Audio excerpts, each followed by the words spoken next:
Welcome to episode 3 of Color Me October. I have a story today that I think you're gonna like. Over on Instagram, I asked you to vote on whether you would rather a 90s Halloween nostalgic story or fairy tales and folklore, and you voted for fairy tales and folklore. And luckily, I happen to have this really old book of old fables and fairy tales. This book is almost 100 years old. I'm excited to read a classic fairy tale today. And who doesn't love a story where the prince rescues the princess? I know I do. Our tale today is filled with mermaids, mer-babies, and sea serpents, along with princes and princesses. What could be better than that?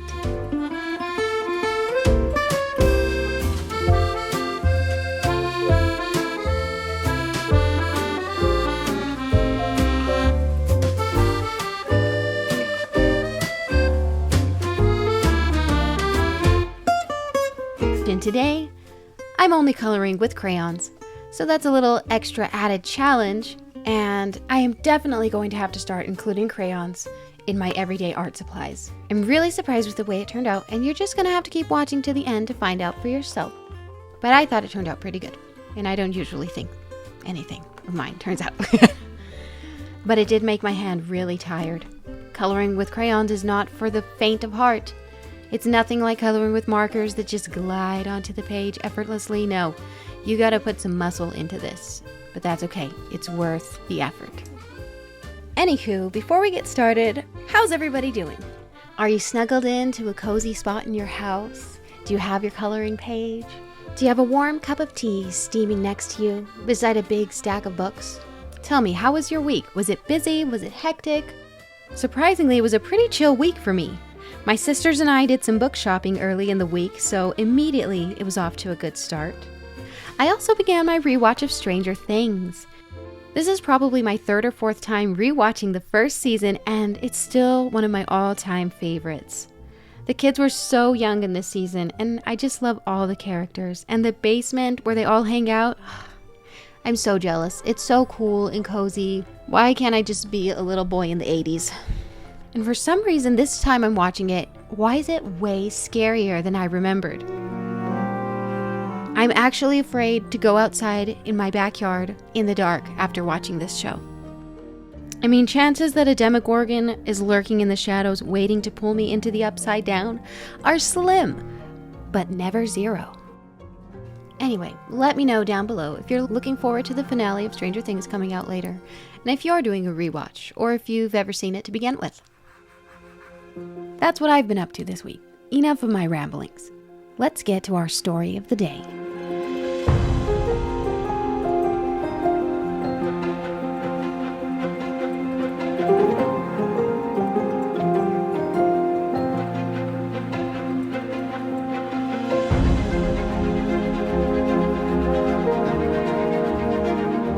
Oh, and if you still need to get your coloring pages, you can hop over to my store, to my shop, to my Etsy shop, and get your download. Today we're coloring the Autumn Cottage. Now let's begin our fairy tale. A fairy story about a philosopher's stone which was lost. The mermaids and the seagulls were collected in crowds upon the shore. There was hardly a sound except the monotonous splash of little waves breaking, and the rippling rattle of the shingles as it followed the water returning. Thousands of eyes were fixed upon the pieces of rocky land that jutted out into the sea, where the philosopher's magnificent castle stood, or had stood, for there was now very little of it left. No wonder the mermaids and the merbabies and the seagulls were astonished. Even the sea was speckled with fish who were putting their heads out of the water to watch, for the philosopher's castle was fading away, melting like the mist before the sun.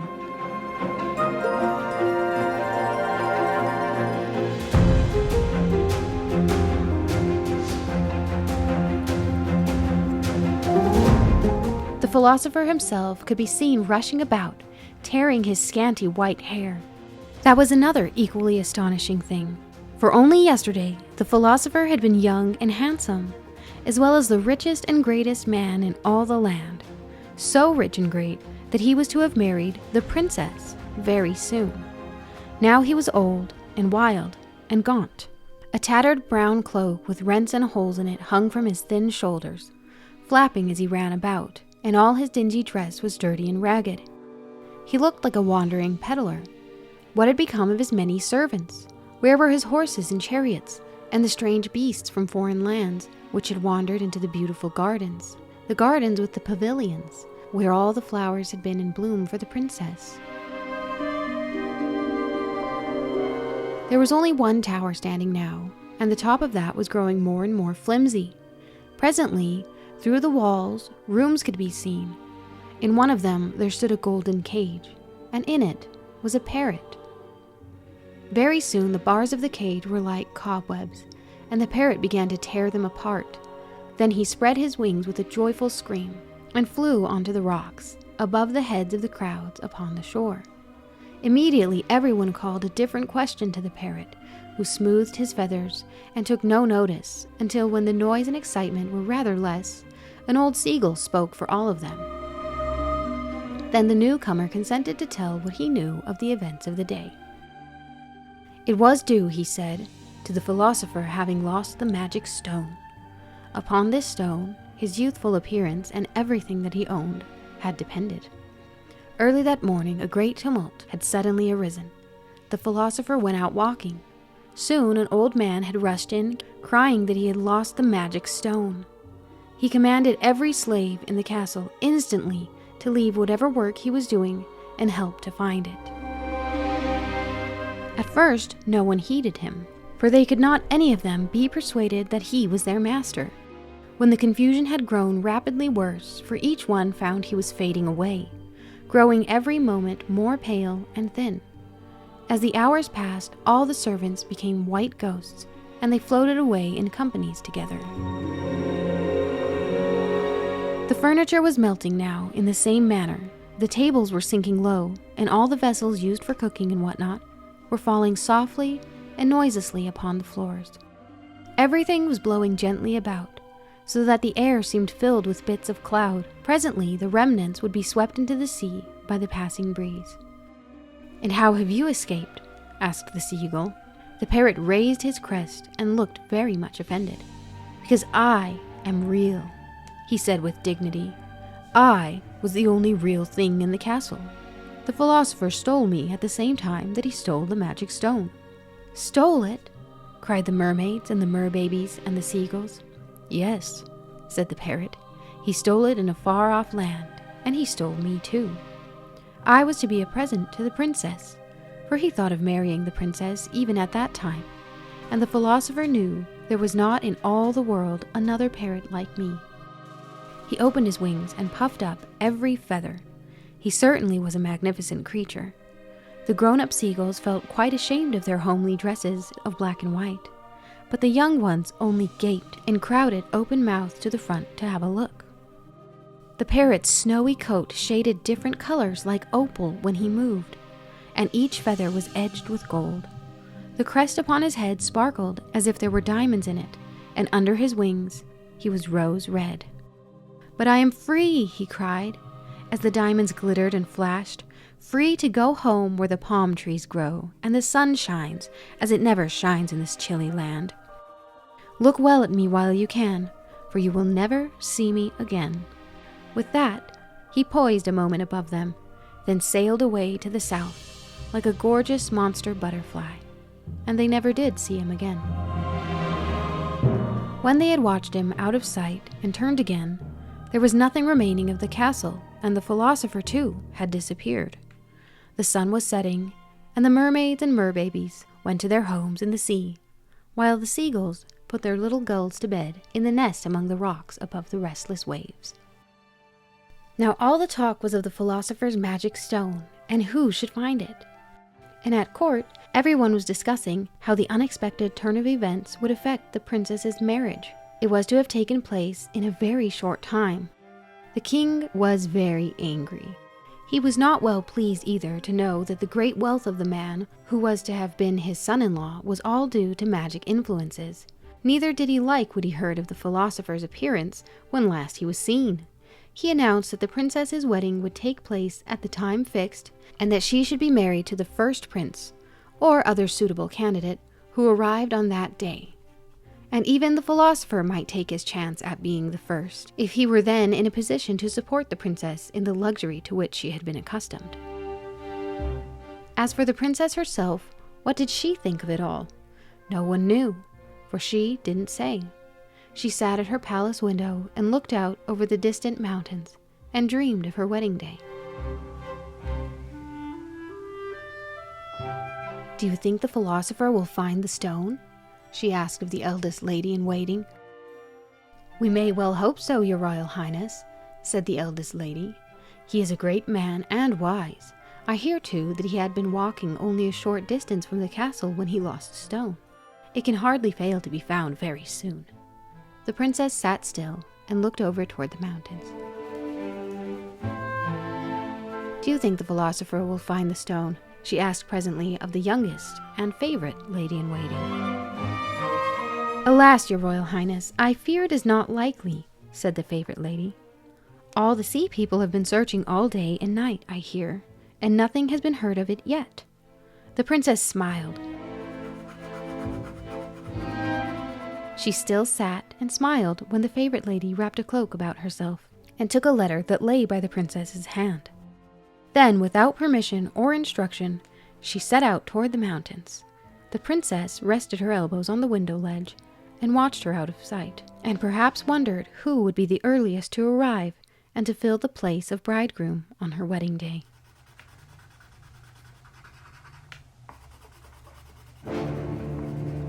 And all this time, as the lady-in-waiting had said, the sea people had been searching day and night.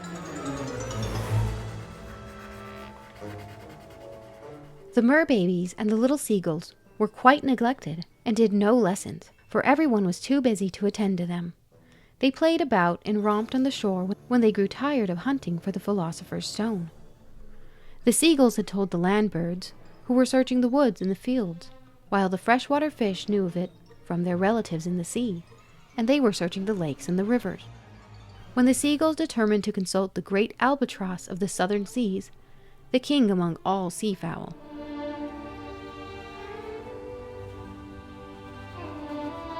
they arrived one sunny morning and found him expecting them, for he had heard what had happened, in the first place from the parrot who had passed that way, and so he was prepared with his answer. It did not satisfy the seagulls at all. They went away very much disappointed, for the albatross was in a bad temper and said only, "Go home and attend to the children."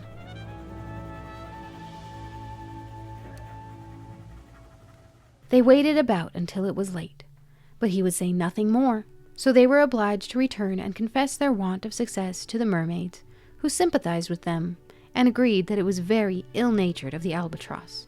They proposed to go to the sea serpent and ask his advice, which the seagulls thought a good plan. They set off at once for the deep seas, where he lived.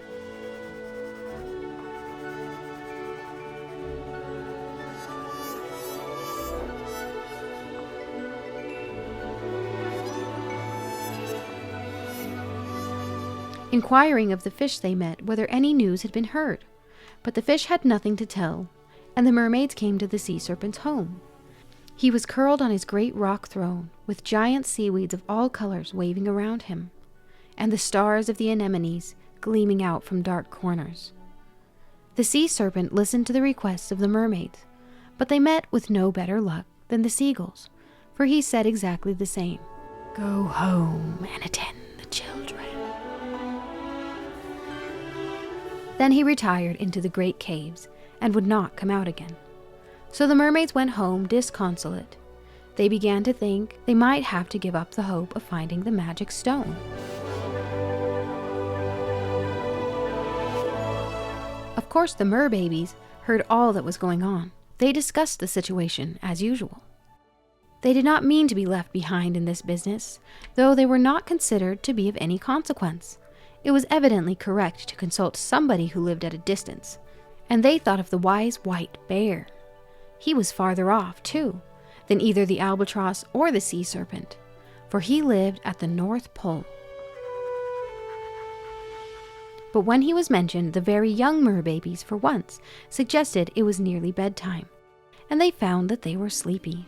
Someone whispered that the white bear ate the poor seals, and the youngest merbabies crept into holes in the rocks to rest, while the little seagulls went walking home one behind the other, right across the sands without having been called. But the older merbabies set off for the North Pole.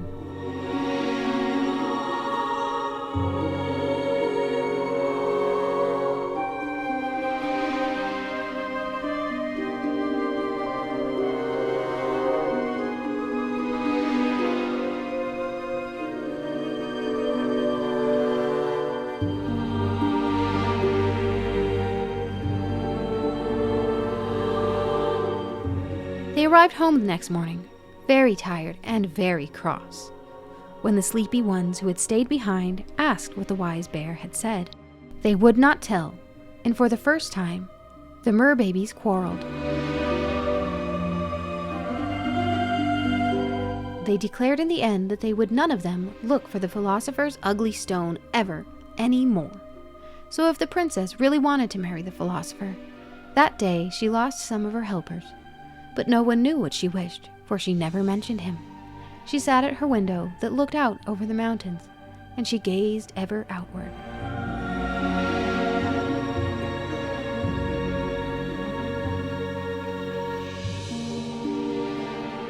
It was the night before her wedding. She had been there all day and for many days. It was very quiet, and the lamps were lighted. The eldest lady in waiting spread out the lovely robes, ready for the morrow when the princess might see them. But she never moved nor spoke. As midnight approached, she leaned out and let the soft wind blow upon her face. The hour of midnight was striking from all the belfries.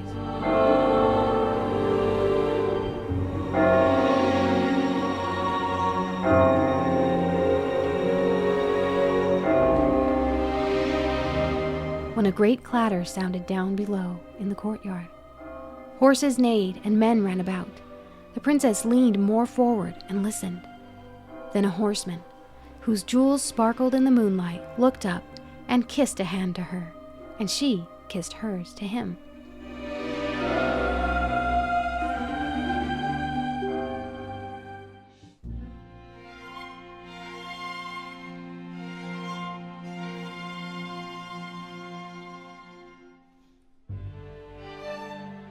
It was 1 minute past midnight, and the morning of her wedding day.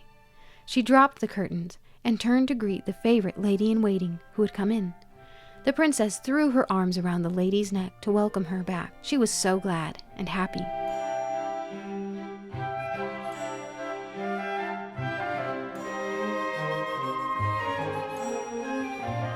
So it came about that the prince of the city over the mountains was first to arrive on the eventful morning. For though, through all the rest of the night, and up until the very hour of the wedding, noble princes and their retinues were received in state by the king, all of them had to be told that they were too late, and most of them rode off again at once. Some who had never seen the princess, but who had been attracted by reports of her beauty and her stateliness, waited to attend her marriage feast, and to regret that they had not hurried themselves a little more. As for the philosopher, who should have been one of the chief persons of interest on that important occasion, no one even thought of him, unless the princess did, but she looked too well pleased for anyone to suppose she missed him, which was fortunate, for he was never heard of any more.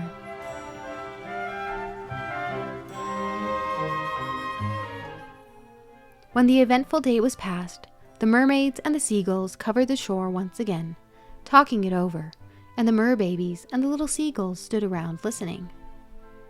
Presently the mermothers said, "No more holidays. Lessons tomorrow." And the merbabies sighed, and the little seagulls looked gloomy. One of the merbabies stepped forward holding something. "Please take care of our pretty ball for us," she said, "until holidays come again." As she was speaking, the mermaids sprang up, and they and all the grown-up seagulls cried with one accord, "The philosopher's stone!" And sure enough, it was. It lay in the mermaid's hand, all glowing with its magic blue. pale and dark by turns, its wonderful veins panting as if it were a living thing, its threads of gold moving and twining round the red heart burning deep in the midst of it.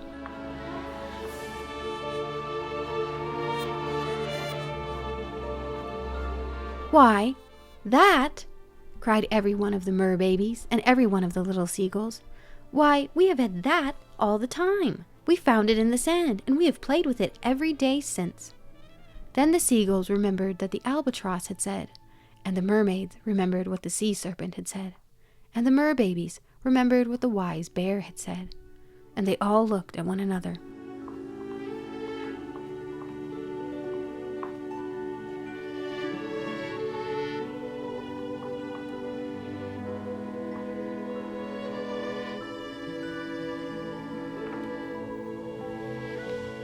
Now arose the question, what should be done with the stone? It needed no long discussion to settle. Everyone agreed that it should be given to the youngest lady-in-waiting, for she had done for the princess what no one else had thought of doing, in carrying her letter to her true love so that he might be in time to win her. The happy day just past was entirely owing to her devotion. The stone was duly presented to her, and accordingly she became the richest and most beautiful woman in the land, as she was already the kindest, while the sea folks generally, and the merbabies in particular, gained great fame and distinction, for had they not found the magic stone when it was lost, and given it to the nation's favorite? And they do say that the favorite lady-in-waiting married a charming prince, almost, but not quite, as captivating as the husband of the princess. And that, my friend, is the end of our fairy tale. I hope you enjoyed today's episode of Color Me October. Tune in again next week for another episode. Until then, see you next time.